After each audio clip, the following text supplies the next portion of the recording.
என் பொண்ணு வரா 5 மணிக்கெல்லாம் எழுந்துக்கோ. இட்லி, மட்டன், ஈரல், குடல், வஞ்சரம், எறா. அவன் 5 மணிக்கு வர்றதுனால காலையில நீ 4 மணிக்கெல்லாம் எழுந்துக்கணும். காலையில 4 மணிக்கெல்லாம் எழுந்துக்கணும். என் பொண்ணு வீட்டுக்கு வர்றா. என்னத்த சொல்றீங்க? ஒண்ணுமே கேட்க மாட்டேங்குது. கேட்காது அத்தை, நீங்க சொன்னது கரெக்ட் அத்தை. இந்த சேர்ல உட்கார்ந்தா எதுவுமே கேட்க மாட்டேங்குது. நான் சொன்னேன்ல. ரியல் மாமியார் மருமகளும் என்னமா ஆக்டிங் கொடுக்குறீங்க. சீரியல்ல கூட இந்த மாதிரி ஆக்டிங் நான் பார்த்தே கிடையாது. நீ வேணா வந்து உட்கார்ந்து பாரு. இல்ல உங்களை மாதிரி நான் போய் பேச முடியாது. நான் நேர்மையா இருக்கிறவன். நான் உட்காந்து கட்டவா? இந்த சேர்ல உட்காந்தா காது கேட்காதான். என்கிட்டலாம் உங்க பாச்சா பழிக்காது.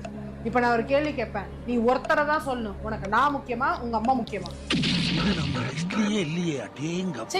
சொல்றா, நான் தான் முக்கியன்ட்டு. எங்க வாங்க இந்த சாரு? சொன்னது கரெக்ட் தான். காதை கேட்க மாட்டேங்க. ஆமா.